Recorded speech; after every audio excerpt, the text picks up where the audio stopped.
ነገር ዝኽሪኦ ከለኹ ግን ኣነ እቲ ትማሊ ዝሰርሖ እግዚኣብሔር እቲ ቀይሕ ባሕር ዝሳገረ እግዚኣብሔር ንእስራኤላውያን ዝመርሐ እግዚኣብሔር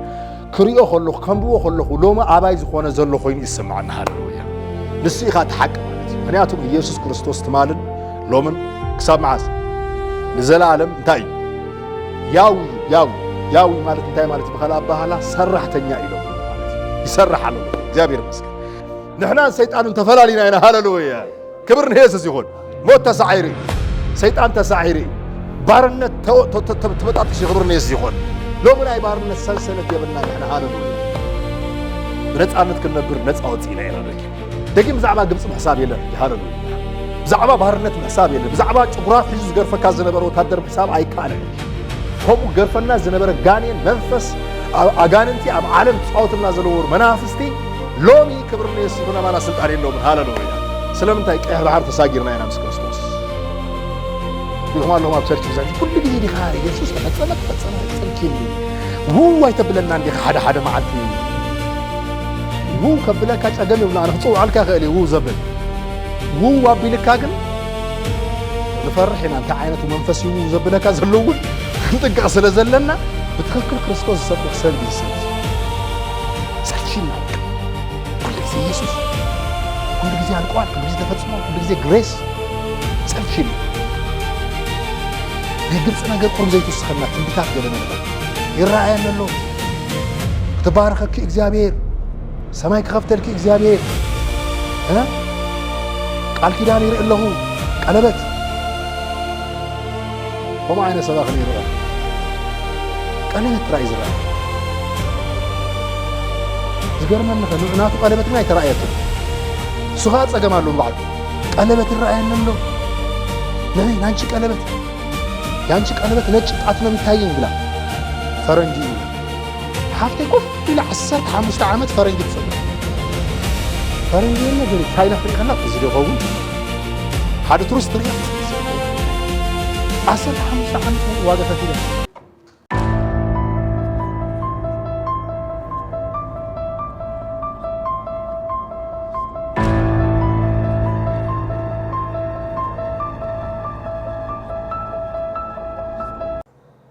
God is great. Hallelujah.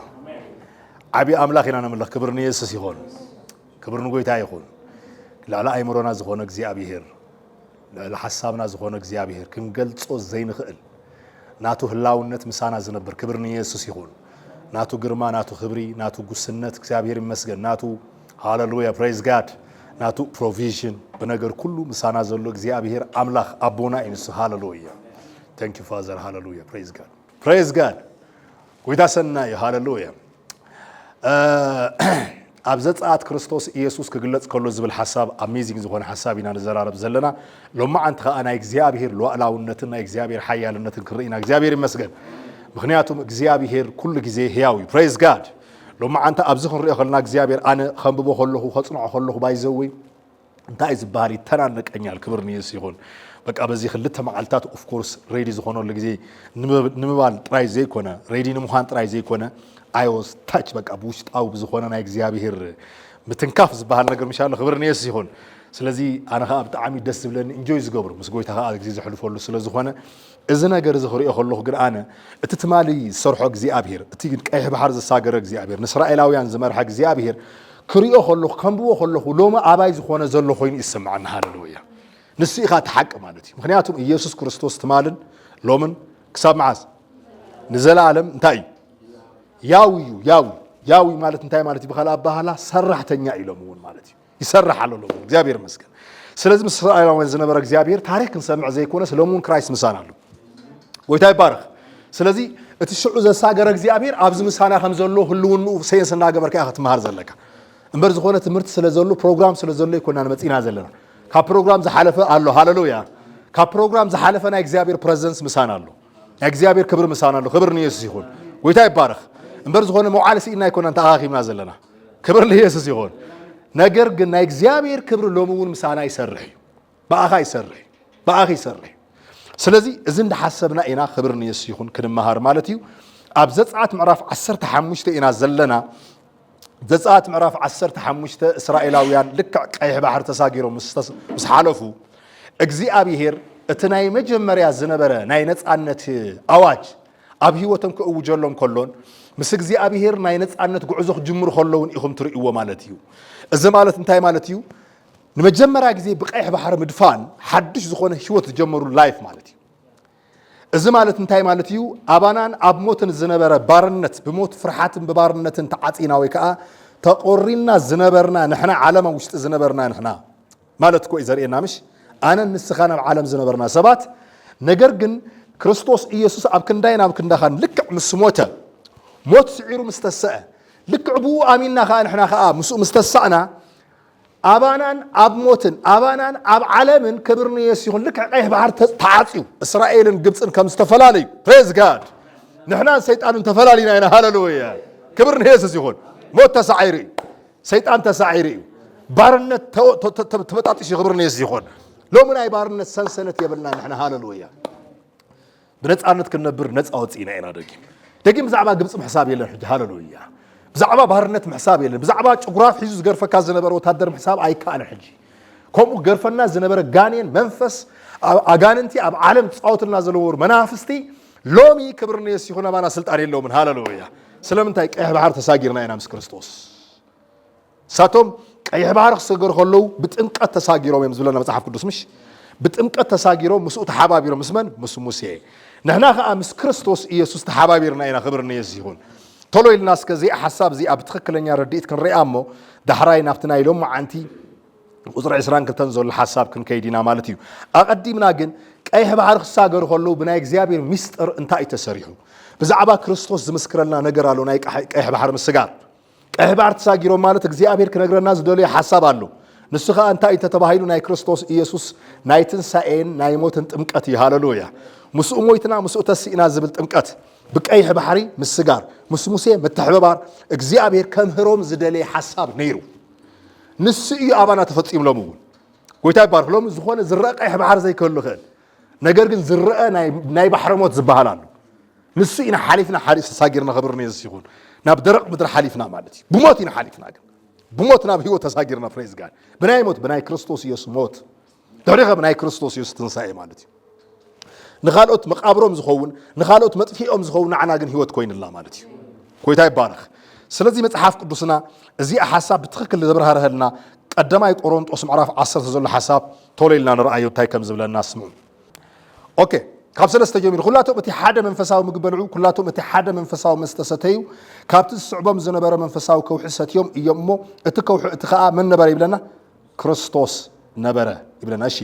ሶሪ ቁጥር ሓደ ንመለስ حسابي حجلهم عند زارب أطر حادث لزغونت أخواتي كلاتهم أبوتاتنا تحتي دبنا كم زنبرو كلاتهم ون بحر كم تساقروا تاي كم تساقروا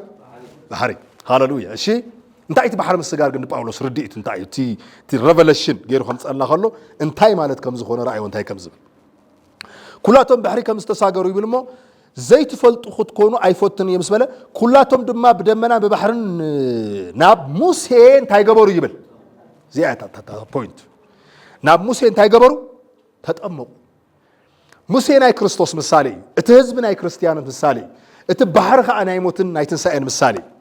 سلازي لك نساتهم بمن تطمقوا مس موسى تحبابيرهم تطمقوا وطيو ويتا يبارك اتبحري ناي متاي مثالي مالتي ناي ጥምቀት مثالي نحنا خا اب كريستوس ኢየሱስ አሚንና በሐድሽ ህይወት ከንመላለስ ሙሱ ተጠመቅና ይብለና ምሽ ሮሚ ምዕራፍ 6 ዘለ ሐሳብ እስከዚህ ዘጠራኸለና ነገር ስለዝኾን ራእዩ رومي معرف شديشة سملسو كم زي بلنا الحراك ملسينا بزي رومي معرف شديشة قطري شديشة كم زي بلنا praise God اوكي قطري ربعته ايش قطر ثلاثة ويس بكريستوس إيسوس تتعمقنا تبلك على لامش انت عايز قبرنا كم سايبوا الوسكي اسرائيل بلو مس موسى خمس تتعمقها انا خابلو مس كريستوس تتعمقها يبلو هاللويا بكريستوس مس كريستوس تطمقنا عينا praise God اتناي كريستوس ጥምቀት ግን እንታይ ዓይነት ጥምቀት እንተ ተባሂሉ ቀጽል ዘሎ ሐሳብ የምህረና ራእዮ ወይስ በክርስቶስ ኢየሱስ ተጠመቅና ዘበልና ሁላትና ብሞቱ ከም እንታይ ዝገበርና ተጠመቅና ዶ እንታይ ትብሉን ይኹም አይትፈልጡን ይኹም ስለዚህ እቲ ሚስጥር ናይ ቀይሕ ባህር ጥምቀት ናይ ክርስቶስ ኢየሱስ ጥምቀት ምሳሌ እዩ ነይሩ ማለት እዩ ብሞቱ ተጠመቅና ግን አይተረፍና አሞቱ አይተረፈን ኢየሱስ موت يحازن يسوس موت سعيرو تسيء هاللويا كبر نقولتها يكون اتموت مالت دحر قيح بحر زول هيوت مالتي اتموت موت اوف كورس ناي قيح بحري اتدحري قيح بحر زول خا انا كريستوس ناي تنسعي هيوت مثالي سلازي ربعه انتايب لنا ان بارسي كمتي كريستوس كبري ابو كاب موتات تنسع كم خا نحنا بحاد داس هيوت من انت خنملالس ناب موتو انت هنقبر بتمقت مسوت هيقبرنا تقبر على طاعتكم اسرائيل كله بقيح بحر تطميق حالفه مش استرف سبالدي كلهم حالفهم يا كلها بكريستوس زامنها استرف سبيلن هاللويا كله خدحوني بريز جاد مغنياتهم دحناتهم بناتهم بقعات زيكونس بكريستوس راح زلازو خونا مالتي بناي كريستوس موتن تنساين سلا زامن طري حدا سب اوريدي موت نزل عالم توحيتي قويتا يبارك ابو كله كنم كنغروكم زدل نغير الله موت انتي بزعبا دحنت بتاع سيري سنسيتيف بوتا سلا زخونا مالتي دحنت كطفق خليلهم زامن سبات اسك حد حتحتتوم كاب جبص اويان قيح بحر مستساغره نقيح بقيح بحر حليفو ناب اسراء ناب جبص استملس سب الله دو لكم حتتو يكالي ايكال سلامنتاي بعلو እግዚአብሔር ባይዘይ በፍልስጤም ገይሮ خمرحم አይደለየን ስለምንታይ በፍልስጤም ገይሮ ተመሪሕዎም አብ ማእከል በምንታይ ክምለሱዮም በፍልስጤም ገይሮ ንግብጽ ክምለሱ ስለዚህ ሁሉ ይብል መጽሐፍ ቅዱስ ከዛረብ ከሉ ቡ አይመርሖም በምንታይ ዳ መርሖም በዘይካል ጉዕዞ መንገድ መርሖም ስለዚህ ንስኻውን ክምለሰና ዓለም ከይትብል ዓለም ንዓኻ ንስኻና ዓለም ዝተሰቀል ካሉ ክርስቶስ ማእከል አሎ ሃሌሉያ ስለዚህ ክትመለስ አይትኸልን ንስኻ ኦሬዲ ፕሬዝ ጋድ ክትደከም ኢኻ ትኽእል እምበር ከም ክርስቲያን ንዘላለም ክትመለስ አይትኸልን ናብ ግብጽ ምላስ የለን ናብ ዓለም ምላስ የለን አበረኻ ግን ተሸግር ትኽእል ኢኻ አበረኻ ሸጊር ካለኻ ማለት ግን አበረኻ ትቅጽዕ ትኽእል ኢኻ አሸጋር ዝበሃል ሰብ እንተሃልዩ ክቅጽዕ አይዝኽእል ክቅጽዕ እምበር ክጠፋ አይኮነን ግን እስራኤላውያን አበረኻ ዝጓዓዙ ከለው እግዚአብሔር እንታይ ዝገብር ነይሩ ፓኒሽመንት ይምሽ እንታይ ፓኒሽመንት ማለት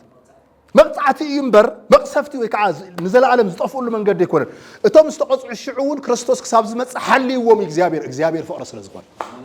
ክራይስት ክመጽእ ከለው ጽዮም ሃሌሉያ ታይራ ከመይ ጌርና ጠፊኦም ክትሎም ትኸዞም ሰባዝዮም ክጠፍኡ ይክእሉን እግዚአብሔር ናይ ኪዳን አምላኽ እግዚአብሔር ሕያው ሓቀኛ አምላኽ ጎይታ ይባረኽ ሃሌሉያ ስለዚህ እንታይ ዝግበር ዝነበረ መቅጻዕቲ ናይ እግዚአብሔር ፍቅሪ መግለጽ እምበር ናይ እግዚአብሔር ቁጣዓት አይኮን ገለገለ ሰባት ሕጂ ከምዛ አይረዲ ስለዚህ ይብሎም እንታይ አምዝብሉ እግዚአብሔር ዳ ከመይ ጌሩ ቀጽዕ ከለ እግዚአብሔርማ አይኮነን ይብሉها መንዳት የልከያም ሰይጣን ወይ ዝኾነ መልአክ መጽ ቀጽዕ ወንበር እግዚአብሔር በቃ ምንም አይገበረን እንታይ አምዝሐስቡ ተሓቢኡ ዝነበረ እግዚአብሔር ዝኾነ ገር ዝኾነ እግዚአብሔር በቃ ምንም ስምዒት ዘይብሉ እግዚአብሔር እኮ ስምዒት አለው ስምዒት ስለዘሎ ስምዒት ይገልጸሎም ነይሩ እግዚአብሔር ጣዖት አይኮነን ጉዝ አይኮነን አላህ አይኮነን እግዚአብሔር አላህ ከይመስለኩም ማለት አላህ ንፋሲ ስምዒት የብሉ ክብር ነው ኢየሱስ ይሁን ሐሳብ የብሉ ፍቅር የብሉ ገሌ መግለጽ የብሉ ዝኾነ ንፋሲ እግዚአብሔር ዝኾነ ንፋስ አይኮን እግዚአብሔር ሃሌሉያ ስምዒቱ ሼር ዝገብረካ አምላኽ እንታይ አክነግረኩም ደሌ ዝገብሮ ነገር ኩሉ ኣብ ፍቅሪ ይገይርዎ እግዚአብሔር ክሰፍን ስለዝነበረ ምሕረቱ ብዝምድሪ ወላ ሕጂውን እኮ ክርስትናኮ ለሙውን ሓደ አማኒ ብጣዕሚ ዝተቃልዕ ሓጢአት ክፉእ ዝኾነ ህይወት ክነብር ተጀሚሩ እኮ እግዚአብሔር ንኻልኦት መሰናኸል ከይኮውን ተኸገብሮ ኸእል አቦ ስለዝኾነ ቀጽዑ ይኸእል ምሽ ቀጽዕዎ ማለት ግን ናብ ሲኦል ደርይዎ ማለት አይኮነን ናብ ዝሓሸ ቦታ ወሲድዎ ማለት በቃ ምሳይ ሕሸካይሊ ወስዶ ምክንያቱም ቆሮንጦስ ቤተክርስቲያን ዝነበሩ ሰባት አይገይሮም መስተ ናይ ክርስቶስ ኢየሱስ ምስ ናይ ጣዖት መስተ አይገይሮም ይብል ሓዊሾም ክሰትዩ ጀሚሮም ምሽ ስለዚህ ምስ ዓለም ከይኹኖኑ ብስጋ ፈረደሎም ይብል ክፈረደሎም ከሎ እንታይ ናብ ሕቁፍ ወሲድዎ በቃ ንዓወደይ ስኻ ኣብዚ ሕሸካ ስኻ ሸጋሪ ኾንካ ኣለኻ ስለዚህ ምሳይ ክትጸንሕ ኣለካ ንኻልኦት መሰናኸል ከይትኾን ምክንያቱም ንግሆ ናይ ጎይታ ድራር እንዳወሰድካ ምሸት ናይ ጣዖት ኣምልኾ እናምለኽካ ናቶም ጽዋ ትወስድ እንተኾይንካ ንስኻ ሙሳ ድሕሸካ እግዚአብሔር ክወስደካ ኣሎ ናብ ዝሓሸ ቦታ እዩ ሓሳብ እዚ ሕጂ ቁጣዓ እግዚአብሔር ተባሂሉ ዝኾነ ፍርዲ ገለ ጌርካ ከይትሓስብ ናይ እግዚአብሔር ፍቅሪ ጎይታ ይባርኽ ጓሊ ለምሳሌ ኣብ ሓደ ትምህርት ቤት ብጣዕሚ ሸጋር ትምህርት ቤት እንተኾይኑ ወልፊ ሕማቅ ነገር ዘለዎ ቦታ እንተኾይኑ እትፎቶ ወላ ትኾነ ትምህርት ቤት ስለዚህ ፎቶ ወጥቶ ኢላ ኣነ ሰቂለ ክሪኣ አይክእልን ናብ ዝሓሸ ትምህርት ቤት ወይ ከዓ ናብ ተቆጽዐሉ ቦታ ወይ ከዓ ካብ ናይ ግሊ ትምህርት ቤት ናብ ናይ መንግስት ትምህርት ቤት ክወስዳ ክእል እዚ ግን ናተይ ፍቅሪ መግለጺ ንፍቅሪ ይኸም ጌርያ ምክንያቱም ጌራ እንተቐፂላ ናብ ዝኾነ ኣዲክሽን ክትከይድ ስለትኽእል ማለት እዩ ስለዚህ እግዚአብሔር አቦ እዩ ከምዚ ክብል ከለኹ ሕጂ ብዝተፈላለዩ ድኻምና እግዚአብሔር እናተኸታተለ ቀጽዐና ኢልካ ግን ከይትሓስብ استقالع حاتيات زبالالو بلان غيركا تغبر ناي ገለገሊኦም ሰባት ሓጢያት ፍርድ የርእዩ ኢልዎምሽ እንታይ ፍርድ ዘርኢ ስለ ዝኾነ ብቅሉዕነት ናይ ክርስቶስ መንፈስ ተቀቢሎም ናይ ክርስቶስ ጸጋ ተቀቢሎም ደቂ አምላኽ ኮይኖም ወደ አምላኽ ኮይኖም ግን ቁሉዕ ዝኾነ መንገዲ ቤተክርስቲያን ብዝጎድእ መንገዲ ወይ ከዓ ክርስቲያናት ብዝጎድእ መንገዲ ክኸዱ ከለው መጽሐፍ ቅዱስ ክዛረበና ከሎ ናብ ዝሓሸ ቦታ ከም ዝወስዶም ይነግረና ሃሌሉያ ويتبارك سل إسرائيليان كم غيرهم كلكم دليل كم غيرهم إسرائيلاويان نمبر أيت أفون إسرائيلاويان أيت أفون الشيء ناب حسابين ملسج ناب حساب نحن من السكلنا أنت أي خوينو نمجم مراك زلك عقيه بحر تساجيرهم حالف إسرائيلاويان the first time بزعبة personal زخونة need كحتو جميرهم نجزيابي personal lead مالتي مالتي need delete مالتي delete مالتي مالتي مسيركم بخمي غير خقلت لكم لمثالي بزعبة زبلع بزعبة ستة بزعبة زخدن ناي مهلاون ناي زي مهلاون قداي مش ناي من بارن قداي كم زبهان سلازي ود سبك أتا زي كلا نقرت أنت لكمني صمن تميتني هرب السماء صمن تميتن يلا أنا كوز توصلنا كذي نعم زي كون نقر كوين أنا تزخونه تميت قال ورا تقاتي مكاكو هرب والكلام زي كون نقر أتي خيرات رغبة سلام انتاي كبيدي ود سب زي مبلعم زي مستعين هاي نبر سلازي لك عم استساقروا اتزنا برام ريشن especially ناتود اندي زمت اتوانا نقر جن أبيدهم زنبرة ما يجن داتود مسي لك غير بحر مستساقروا ما يزبها ليلم كلها بيدا زنبرة ستياتا كودا حزازوت كودا أوديا نبر خيات يا زلخا سلازي جينا يمجمري حتى زخون تا انت تباهيلو ماي نابزيب العدي أمسي خان مصحف قدس كزارب كله عبد العلم حسين تاي قبر جميرهم يبلنا ما يبينا نستيلهم ما يكستيلهم انت فتنوا مارا نابز بحال بوتا بصيحهم سلوز نبرو مارا مالت كا مرارا مالت سلوز غونه اتستي وز نبرو ماي كفتኛ مراري ጨዋማ ማይ ክሰት ይትخل ስለዚህ عبد العلم حسين ኮይኖም ተገብር ጀሚሮም ኮግሮምሩም ጀሚሮም እዛ ጥቅስ ከንራያ ቁጥሪ 20 ክልተን እንታይ ከም ዝበለ ተመልከቱ ከምዚ ብለና ሙሴ ድማን እስራኤል ካብ ባህሪ ኤርትራ እንቅበሎም ናብ በረኻ ሹር ወፁ ሰለስተ መዓልቲ ኣብ በረኻ ኸዱ ክንደይ መዓልቲ ኸዱ ሰለስተ መዓልቲ ኣብ በረኻ ኸዱ ማይ ከዓ ኣይረኸቡን ናብ ማራ ድማ መፁ ማይ ማራ መሪር ነበረ እሞ ክሰትዩ ኣይከኣሉ እንታይ ስለ ዝነበረ መሪር ስለ ዝነበረ لك نحنا قويتا تقبلنا مستساقرنا حاجة زخونا مرارة نقر يقات مناي اتمرارة نقر كأنت أي بوانجيل زمت مكراي كبرنا يسسي أبزخنا قروم روم كنجمر نخينا بوانجيل مخنيات بزح نقر كنسئ نخينا بوانجيل مخنيات تقمات كنسئ نخينا خاب سرح نبارر نخينا خاب مسرابيت كنبارر نخينا سدرانا كقلونا خو اليوم إذن عنا ناتنا ناي من قد قعزنا مرا ويكا مرارة يبهر نجر جن إخزابير مسجن بتنك نخدو جعزو جن إخزابير تأمرات يقبري هاللويا كبرني أساس يقول إخزابير ناي تأمرات أملاك سنة زخونا مالتي متحفنا أنت عايز بلنا رأيه نخدو مرير نبر أموك ستي واي كأل مسبلة بزعباتي السماء مارات بحالت أتوم هزب خاء نموسي أنتاي كنستينا إلهم تاي قبرولو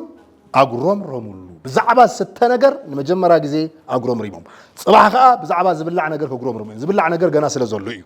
زي أقرم رم كاب جبت حزام وتموت رشين سلزولي كبرنا قوي تايه كاب جبت حز كيات وت رشين كسبت ودا سقط بالتغليها أبزخونا اللي يبلغ فتح خاجن مقروم رام تجمير كان تأيز قد دايزي حتى تجمير كابا يزوي إخزابير مرسي بكاي منفسه حتى حرك نمن تأيزي الكام حتى تصبون اللهم ده بساي قال السبب له كومفورت زون زنبر أب كومفورت زون أيتمبر أنا نقول تسيء تسألني أنا تسألني أنا زنبر تحدث ألوت أتنا إخزابير جنانا أتنا إخزابير زجنانا تأجع أتي نايت أجع بالت أجنتو of course إخزابير كوري أيوكي أنا كو أبي هو تيري خبرني يسيخون أبدك زمهرهم سبات يخونوا زمعهم سبات يخونوا أمن عالم زلوا سبات بزح مسكرنا تعلم بايز حدث مسكرنا سمع خلوه بتعامل زجرمنا أنا إخزابير كأزا مسكونه مالتي إذا كله نجر يخلى خمارتكن بك أخيلو نا إخزابير سرح سترايدي كسب لهم تلاميذكم وزلهم إخزابير سترايدي أيكونن we need more hallelujah زي حاشة أقالو إخزابير كبر نقول تايخون سلز حاشة رديت نما نخمس إلو معانت praise God hallelujah زي حاشة إخزابير أقاب هيوتنا خجلتي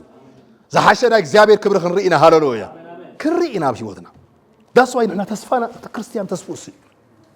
تمال إذا نبرز يكون future زبالة إيه وتهالو سلزي دعنا نقولكم ده اللي توارنا حسابي يتسألني رأينا ويس يتسألني زي حاشة زي خبر تزبالة أنا جر كري إخزابير ويز زبالة السخامات زحلفنا يتراي يكون كان ንስኻ ትማል ንፈልጠካ ጥራይ ኣይኮን ካን ንስኻ ልዕሊ ኢኻ ክትብሉ ወለኩም ንእግዚአብሔር ሕጅኹም ክትብሉ ከለኹም እንታይ ክነግረኩም ደልየ ኣብዚ ክመፁ ከለዉ እንታይ እዮም ሕቶ ተታዒልዎም እንታይ ኢሎም ትናይ እግዚአብሔር ሓይልን ተኣምራትን ቀይሕ ባሕር ዘሻገረ እግዚአብሔር ሲ ከመይ ይኸውን ኢሎም ሓቲቶም እዚ ምሕታቶም እዚ ምጉርምራሞም ኦፍ ኮርስ ቀፂሉ ናብ ዓመፅ ትኸይዱ ቀፂሉ ናብ ግብፂ ክንምለስ እንታይ ኢሉ መቕሰፍቲ ዘምፅእ ግን ናብ ግብፂ ንክትምለስ ዘይኮነስ ተፈጥራዊ ብዝኾነ ሕቶ ግን ምሕታት ፀገም የብሉ ዳልካ ተሓተ ትኽእል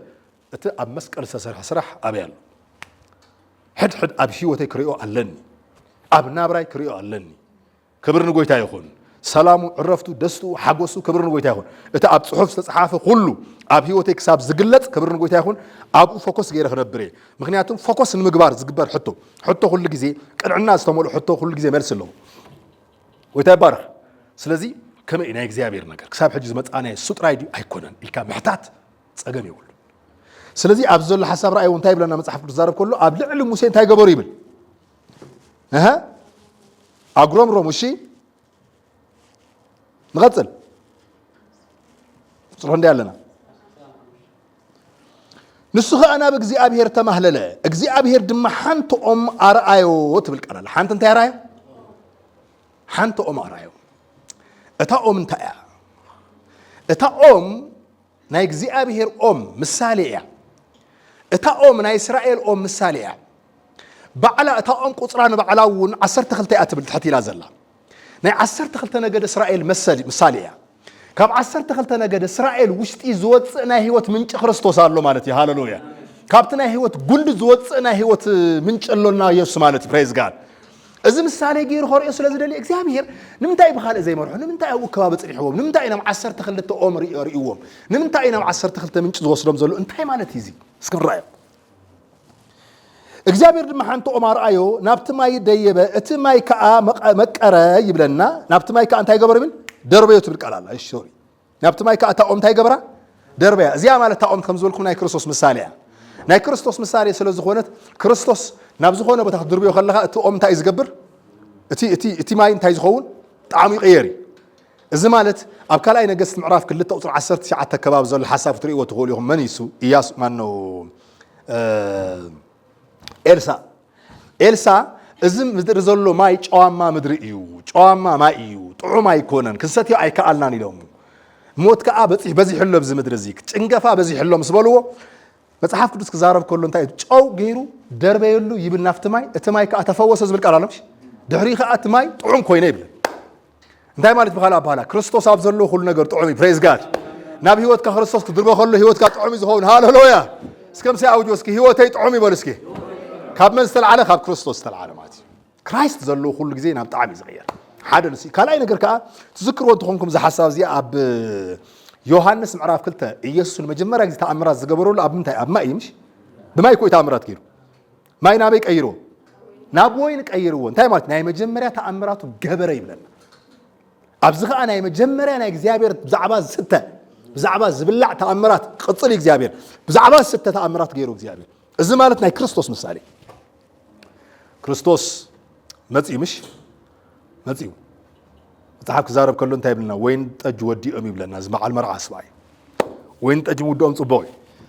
ምክንያቱም ሓደ ነገር ክውዳእ ከሎ ጽቡቕ ሃሌሉያ ኣካውንት ተወዲኡ ኣሎ ሃሌሉያ ነገራት ቀኒሶም ኣለዉ እንቋዕ ቀነሱ ሃሌሉያ እግዚአብሔር ክግለጸሎ ምክንያት እዩ ዝኸውን ፕሬዝ ጋድ ብከምዚ መንገዲ ኢኻ ትሓስብ ዘለካ እምበር ሃሌሉያ ከምቲ ዝሕሰብ ኣይትሕሰቡ ከም ሰብ ማለት ከም ሰብ ዳ ይኮንኩምን ኢሉ ጳውሎስ ከም ሰብ ክንሓስብ የብልና ንሕና ጎድጓዳ ብዝኾነ ባዶ ብዝኾነ ሸለቆ ብዝኾነ ነገርና ዝመልእ እግዚአብሔር ኣለና ንሕና ሃሌሉያ እቲ ሸለቆ ዝኾነ ወይ ከዓ ዓሚቕ ዝኾነ ነገር ኣነ እንታይ ክገብሮ ኢሉ እግዚአብሔር ክሞልአ ኢሉ እግዚአብሔር እንዶ በቃ ኣብ ዝኾነ ክራይሲስ ክትመጽእ ከለኻ ዝኾነ ነገራት ክውድአካ ከሎ ዝኾኑ ችግራት ከጋጥምካ ከሎ ባይዘወይ እግዚአብሔር ኤግዛክትሊ ሕጂ ተኣምራት ዝገብረሉ ግዜ እዩ ዝብል ፕሬዝ ጋድ ምክንያቱም እግዚአብሔር ኩሉ ግዜ ናይ ተኣምራት ኣምላኽ ተኣምራት ንኽገብር ግን ንስኻ ዘይትኽእሎ ነገር ውስጥ ክትኣትለካ ኣብ ዘይትኽእሎ ኣብ ዘይከውን ነገር ውስጥ ኣቲኻ ማለት ክትስንብር ክትድንግፅ ኣይኮነን ዘለካ ክተመስግን እዩ ዘለካ እግዚአብሔር ሆይ በዚ ተኣምራትካ ስለ ዘርኢ የመስግነካ ኣለኹ እዚ ነገር ኩሉ ንሰናይነት ስለ ዝልወጥ የመስግነካ ኣለኹ ፕሬዝ ጋድ ስለዚ ኣብዚ ሓሳብ ትሪእዎ ከለኹም እንታይ ከለኩም ደልየ እቲ ማይ እንታይ ኮይኑ ምቁር ኮይኑ ማለት እዩ اتماي مكره دحري خانتا يغبروا ستيو يبلنا تري زي بلنا ابز مجمريا ابوخا حقن سرعاتن غبرلهم ابوخا فتنهم زبل قالالهم شنتا يغبروا لكا اغزيابيهر مايك ساب زودو دم صنيحو مايك ساب زودو تصبيو زريوم زلون منتاي مالتي كفتنومي قمز بلنا يا خاب غبص حسكا ياز مصخا صعرخا حساب تود اغزيابير كفتنكا سقيل يزريك كساب تود هاللويا انا ودي نسل زفلد I remember ناب تግራይ مشينر خوينه خيد كلهم زنبره نقرش نيرو اوف كورس سبع عالم كله صراحه قرشو نيرو سيف قبر نيري قرش انا بزنس مان وسلز نمرك ود 20 قلن عامت كوينه صبق ገንዘብ نيرني سو دحراي اتا ገንዘብ سيف غير يا زنبركو مشينر خوينه خوص خلخو نعا تمكحه نعا لن قرش يله مالت تمكح اكاونت سلازلاتني لخيده مالتي مسكركو بزا ገንዘبي سبات እንዳአከብኩ ሻህ እንዳስተኹ ምግብ እንዳብላኹ ምሳ እንዳበል ነገር እናበልና ብዙሕ ሰሪሕና አይኒዌይስ ወደ 4 ወር ለ5 ወር አከባብ መስራሕና ታ ገንዘብ ተወዲያ داري كوفي لمس حسبكو زخل قرشي وطي زخل زبلع هو ستهو سبس يلا نابطقا يابقولنا يلا حجي ايدينا بك زرقحيا ناب سما املاح بز نابلع لك بز سمعوني حاسب نيره لك سمبري زي غنزب زلوا سبايا خاب كلا عد مصايلا نتاكبت تبلع زلا نغزيار سميع زيكوس نعينا رايت يا جباينا رايت جباي مسوداهو كلها غزا اخيرا غديفاتنا مالك ቸርች ገና ይጀምርና ነርና አብ ካፌ ገና ሆቴላት ገና አንጥቀም ነርና ኩላን ገዛ መስከረት ከእንግዲህ ወዲህ እጆቼ ወደ ሰማይ አምላክ ተገብረ خزرق እግዚአብሔር ሆይ ብናቴ ገንዘብ ከምዘ ይሰራህ ታይከይኑልሎ ተረዲልሎ ብናቴ ገንዘብ ዘይኮንስ በጸጋ ይሰራህ ክብርን ኢየሱስ ይሁን ናይ በሐቅ በጸጋ መስራህ ምስ ጀመርኩ ዘይጥበም ሰባት ናብ ህይወቴ ከመጽ ጀመረ ዘይጥበም ሰባት ጭራሽ ገንዘብ ወዲኤ ናይ በሐቅ ዝነግሩም ገንዘብ ወዲኤ ገንዘብ ዝባሃል ዘይብለይ ዝበልዑ ሰቸው ሲኢና اب مودعتا تጨኒቀ بጣعሚ ستريس ገይረ ዝላአኸን ፓስተር ነይሩ ፈልጡ ወይኹም ቴሌቪዥን ገለመለ ዘሎ ምሱ የዝ ነይራን ደው ይለሉ በቃ ሐቲቴ ማለት ስማጁሁም ማይጣውሰን ደው ይለሉ ብራዘር በቃ ገንዘብ ወዲ አለሁ ይል ዋይልና አጆሃ አይዞህ ገለመለ ይልኒ በቃ ላኩለት ገንዘብ ይሉ ቀጥታ ገንዘብ ከለኸለ ከለ አነ ብዙሕ ጸበይ ነይረ 500 ቅርሽ ላይ ሁሉ ሃለሉ ይኹን 500 ቅርሽ ስላአኸለ በቃ ጠቅላላ ሐጂ راي አይኔ ከሰው ምን አርጋል አንስቻለሁ ክብር ነው ይታየው ፓስተሩን ምን ኸዳ ካይከልን ካከሬ ከርዳ ካይከልን 500 ስለኸልካሱ አነ ብዙ ህጽብ ነር ማለት 50 ሺህ ገለመለ ህጽብ ነር ምክንያቱም ተላእኸ ኸይረ ዘሎ መልእክተኛ ያለ ንርባዕተን 5 ወር ዝአክል ብዙ ዋጋ ከፊለ ኦኬ ኢለ እግዚአብሔር ሆይ መልካም ዝንላዓሊ አይከልን አነ በገንዘበይ በገለይ ስለዘይከል ሱናማዊት ዝኾነ ሰበይቲ አዳልወል ሱናማዊት ፈልጥኩማ ሱናማዊት ኤልያስ ከመጽኸሎ ዳይልዋ ስምዒልዋ እንጀራ ሰንኪት ኮይካ ፓንኬክ ይዝብሎትና እንግሊዝኛ ቃ ፓንኬክ ሰንኪት ከም ጸለይልዋ አረ አነን ወደይን ክንበልዖ ሱዳእ ዘሎ ሓንቲ ታሽሚያ ዘላትና ሓንቲ ቅጫይላቶ ንሳን ጸለይ መኽበዝሕልኪ ኢልዋ ከምዚኣ ዝበለት ሰበይቲ እግዚአብሔር ሆይ አዳልወለይ ለኽጽል ጀሚር ሕጅና ቤተ መልሰ ማለት እዩ ናብ ጸጋ ናብ ግሬስ ሃሌሉያ እስከ ናብ ጸጋ ቦልስኪ ፕሬዝ ጋድ ናብ ግሬስ ምስተመለስኩ ዘይጽበያ ሓንቲ ሰበይቲ ዶክተርያ ንፍዕቲ አብ ጣዕሚ ዝምስክረላ ሁሉ ጊዜ ተራኺብና ተዘራሪብና አይ ሪሜምበር ሐጽ ዮሐንስ ሆይ ዝባሃይና ተዘራሪብና ተራኺብና ዲስከስ ምስገበርና እግዚአብሔር በቃ ኮንፊርም ገይሩላ ሐቀኛ ሰብ ዝረኺበይላ ምሳይ ንብዙሕ ዓመታት ምሳይ ጸኒሓ ኩሉ ጊዜ ንጎሆ ኩሉ ጊዜ ምሳ ሰዓት በሰራሕተኛ ምግብ እንዳጠቀሰት ናብ ገዛ ትልእኸለይ ነራ አይኔ ከሰው ምን ብያለሁ እዚያ ሐጂ በትናቴም ካታ ይኮንት መጽያ በእግዚአብሔር ያመጽያ ንምንታይ ናብ ዘምጽየኩም ነገራት ኩድኡኹም ከለው ኢልኩም ናብ ጸጋ ተልዕሉ ሃሌሉያ ክብርን ኢየሱስ ይሁን በትሎም አንተ ቋንቋ ደን ዘራር በቁጠባ ካይት ተአመነ ሃሌሉያ በቃ በክርዳና ደለ በሐውበይ አይአመንን ሃሌሉያ በሐትነይ አይአመን ፕሬዝ ጋድ በሐወይ በዓቢ ሐወይ አቢ ሐፍተይ አይአመንን ቁጠባይ መንበርዬ ክብርን ኢየሱስ ይሁን ምንጨይ ኢየሱስ ይሁን ሃሌሉያ ጎይታ ይባረክ ናብ ከምዛ አይነት ርዲት ክሳብ ትመጹ እግዚአብሔር ስቅ ክብለኩም ኸል እስከ ይወድ ይብላካ ልክ ምስ ወዳها እግዚአብሔር ሆይ ትብል ይሽዑማል ዋሪዳ ኔክስት ትብሎ ኸለኻ ኔክስት አኔ እኸምብረካ ይብለካ ማለት አኔ ኣብ ህይወትካ ክሰርሕ ዝጅ አኔ በጀት ዝምድበልካ ንዓይክ ተመስግነለካ አነ በይነይ እኹሌ ኮ ዝብል ዘሎ እግዚአብሔር እኹሌ አነ ንዓኻ እኹሌ ክብር ንጎይታ ይኹን አነ አምላኽ أنا أبوي هاللويا praise the Lord قتيل هذا الحساب رأي وانتهي كم زبلنا فتنهم تبرك على الله قتيل وصل عسران شدشتن بلد ما دمت أملاخ تتأنكك أنت سمعك هاللويا اسكت أخذله دمت أملاخ بقولسكي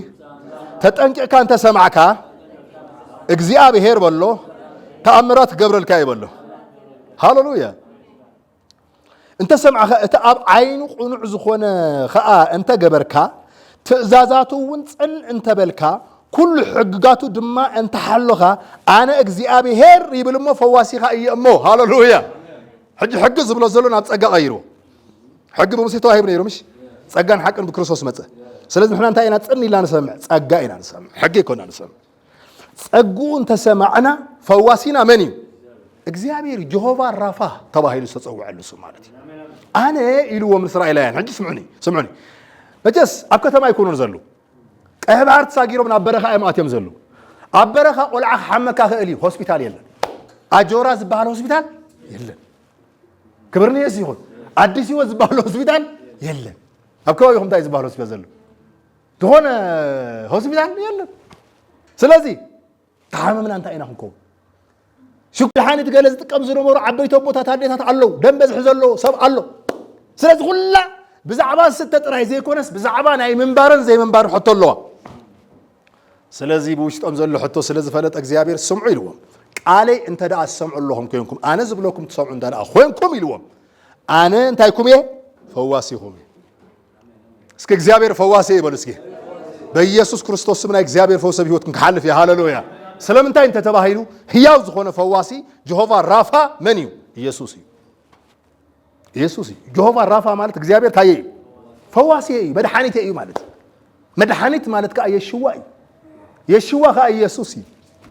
سلازي فواسينا إنسو مدحانيتنا إنسو أبزي أزل حساب أسميركم رأي الله أبي والزمن كله نايزخونه يكون ناي حمام فوس يسوسيو حمام كبار كله نايسجى حمام ترى يكون برازرز نفسك تحمم تغليها عنقت ناي نفس حمامي فرحنا ناي نفس حمامي نزل ناي نفس حمام كفوسك كزغل زونلي من تراي يسوس ناي هوتنا فوسي يسوس ناي منفسنا فوسي يسوس ناي نفسنا فوسي يسوس ناي سجانا فوسي يسوس ناي حضرنا فوسي يسوس هاللويا ناي بيزنسنا فوسي يسوس ناي تشرشنا فوسي أنا حجب زعف فوس زارب دليكم كن فوس خبها كله قليل نجار قولكم بكتريقه مجمع حمام مالت انتهى مالتي حمام أبسقات راي زي كونه زفتم كذبني عب نفسي في الصمي دحريقة عب كوميونيكيشن في الصم مسبات الناس اللي ورخكب تزي هالليكا حامي ولا ورخكب كوميونيكيشن كمالتي مسبات مسترخك كل جزء بأسي وترت قلم على زفت أنت خوين فوس يلي كان نزل كله فوس زقبر كماني يس فواسينا هاللويا مسبات زلنا حبرت عيز زقبر يسوسي أب حدارنا تأجمت تفطيرو أب حدار تخكل زقبر زغل بني يسوسي خالد نجار يكون أب عالم كونسلر رايك هيد زحات آمنت له ناو عالم كونسلر زهود اللهم زي هاي تأجم على لوسكن خيد يبلك ناب محمد يخيد مالتي ناب دكتور محمد كم يجي كات خيد نسخة أمانك يا منفس كل سجاكين كاس ناب دكتور محمد خيد حراي دكتور محمد صبوا غيري مخرج كمان تايب كم زين كم تأجم على نام مونغونا جت هالو بك كل جزء أعرف إن كل جزء تاي تخبرني يبل سواء طبعاً قال يجبرن بك كل جزء بوترات يزمبرن زلوا قال مرتب كل يوم كم تخكر زي يكون زقربكم لازم سباز زي فوسهم قل متعب كل شيء نبقى الأملاك كل السر كرايست تخفوسهم زخر كبرني يسسيهم كويتاي بارخ اتوانا نطبين تاي اخنا نغركم دلي زلهو ابزي ازلنا يمود اتاق قال انتاي لو مغزابير انا فواسيخا اغزابيريه مسبله اتناب غبصاويان زسدركو حمام ايكسدلكان اللهم صل ات اب عالم زل حمام اباخاتكم تغبر ايكل اسكم ساي بولو اسك اب عالمايان زل حمام بلو ابايك سرح ايكل المرسك بمن بيسوس فوكسنا بيسوس خونا الله بايزو فوكسنا انا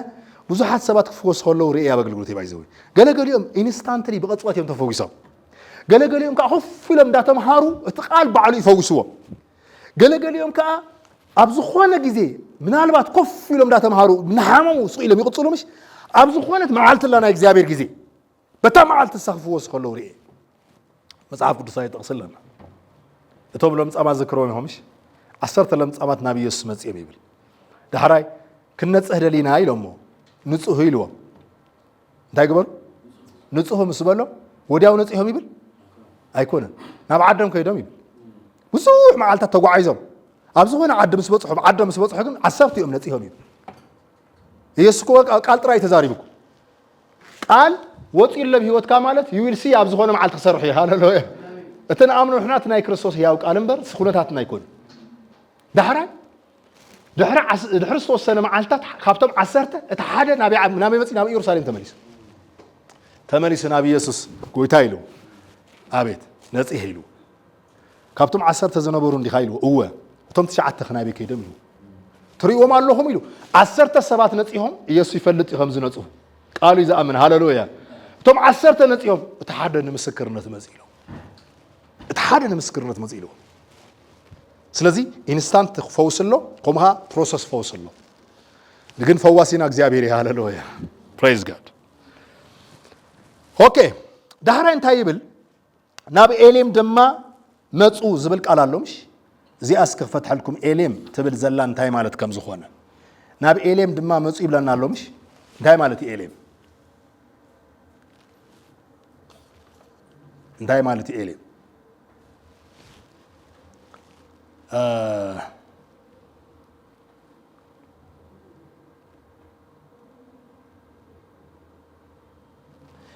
ኤሌም ናብ ዝበሃል ቦታ መጽኦም 12 ምልጭታት ነይርዎም ኤሌም ማለት ነዋሕቲ ኣዋማት ማለት እዩ ትርጉም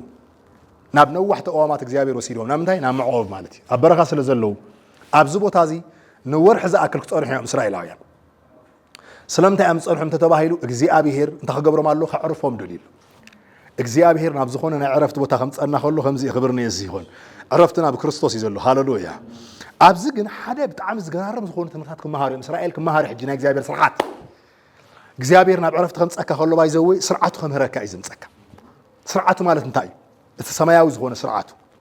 እቲ ሰማያዊ ዝኾነ ፍቃዱ እግዚአብሔር ከምረካ ከሎ ናብ ዕረፍቲ ዘምጸካ ሰምዑ ኣለኹም ዶ ክብርኒ እዚ ይሆን ኣነ ስለ ዝፈልጦ ብህይወተይ ማለት እዩ እግዚአብሔር ሳልሳይ ጊዜ ዕድል ሂብና ብህይወተይ ሳልሳይ ጊዜ ዕድል ሂብና ይብሓቅ ክነግረኩም ካልእ ጊዜ ምስክር ክነግረኩም ደ ግን ሳልሳይ ጊዜ መጀመሪያ ዕድል ሂብኒ እግዚአብሔር ይመስገን ዝተወሰነ ተጠቂመሉ ዳሕራይ ግን ዝነበርና እንቅስቃሴ ትክክል ኣይነበረ ሚስገርና ካልእ ዕድል ሂብኒ እግዚአብሔር ተዕድል ኣይተጠቀም ኩሉ ሳልሳይ ዕድል ግን ዕረፍቲ ናይ ዕረፍቲ ዕድል ሂብኒ ሰለስቲአን ዕድላት ግን ናይ ዕረፍቲ ዕድላት ነይረን ዕረፍ ምሳይ ጊዜ ውሰድ ተረጋጋዕ ኣይትተሃወኽ ቢዚ ኣይትኹም ብፍላይ ኣነ ኣገልግሎት ቢዚ እየ ነይረ ቢዚ ሓንሳእ ባህር ዳር ሓንሳእ መቐለ ሓንሳእ ኣዋሳ ሓንሳእ ነቀምቲ ሓንሳእ ዘይክልኩ ዓዲ እንታይ ገጠራት ኩሉ ከይተረፈኩ እየ ዝጎይ ነይረ እዚ ኩሉ ጉያ ግን ኣብ ዓይኒ ኣምላኽ ክረአ ከሎ በዚ ተቐፂልካ ዝብለኒ ይመስለኒ እግዚአብሔር በዚ ተቐፂሉ ፌንት ገይሩ በቃ ኣገልግሎት ገድፎ እዩ ምክንያቱም ብዙሓት ሰባት ፌንት ገይሮም ኣገልግሎት ስለ ዝገድፉ እግዚአብሔር ቢዚ ክንከውን ከም ማርታ ኣይኮነን ዝደሊ ከም ማርያም ኣብ እግሩ ስር ክንዓርፍ እዩ ዝደሊ ክብርኒ እዚ ይሆን ስለዚ መጽሓፍ ቅዱስ ክዛረብ ከሎ እንታይ ኢልዋ ማርታ ትህወኽ ነይራ ኢልዋ ምሽ ማርታ ባይዚ ብጣዕሚ ሓያል ናይ ውመን ኦፍ ጋድ እያ ነይራ ኣገልጋሊት ማለት በቃ ትጓይ በቃ